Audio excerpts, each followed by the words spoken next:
Perbaikan rumah tidak layak huni. Rutilahu, di Surabaya lewat program Dandan Omah, sukses menyerap ribuan tenaga kerja. Mengutip data Pemkot Surabaya, sebanyak 3.200 pekerja ikut serta dalam perbaikan 700 unit selama 2022 hingga November.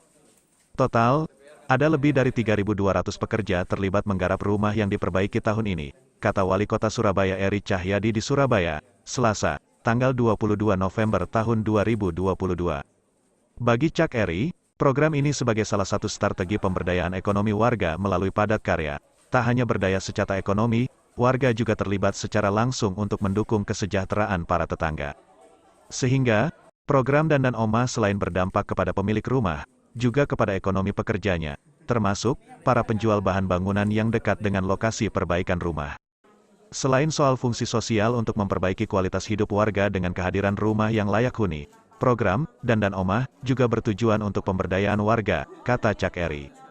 Sebab, program ini berbasis padat karya, belum lagi ratusan pekerja di ratusan toko bangunan yang dilibatkan, secara tidak langsung, katanya. Tahun ini, Pemkot terus mengebut percepatan perbaikan Rutilahu. Saat ini, Pemkot masih menyisakan sekitar 200 unit hingga akhir tahun. Target tahun 2022 mencapai 900 unit rumah.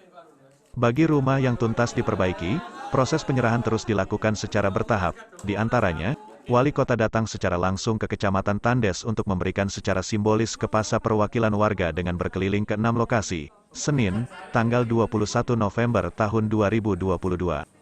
Rencananya, program Dandan Omah masih akan berlanjut tahun depan. Tahun depan, Pemkot punya target memperbaiki jumlah yang lebih besar, 3.500 unit, sehingga selain semakin banyak rumah yang nyaman, harapannya juga semakin banyak pekerja yang terserap, katanya.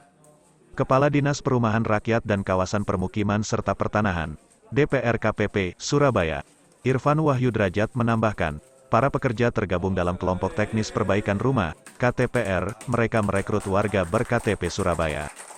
Hingga saat ini, jumlah KTPR se-Kota Surabaya mencapai 155 kelompok, seluruhnya merupakan pekerja terlatih di bidang bangunan.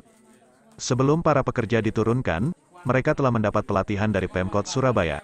Pemkot bekerja sama dengan Departemen Vokasi Institut Teknologi 10 November, ITS, untuk memberikan beberapa pelatihan kepada para tukang atau tenaga teknis. Ia mengakui, besarnya jumlah pekerja terlatih yang dibutuhkan menjadi tantangan pihaknya. Tantangannya adalah pemenuhan SDM. Sehingga, tahun ini kami berkonsentrasi pada pelatihan, kata Irfan. Sehingga, kami latih mereka menjadi spesialis tukang keramik, tukang dinding, hingga tukang atap. Mereka juga akan terlibat hingga di tahun 2023, katanya. Terima kasih sudah nonton. Jangan lupa like, subscribe, dan share ya.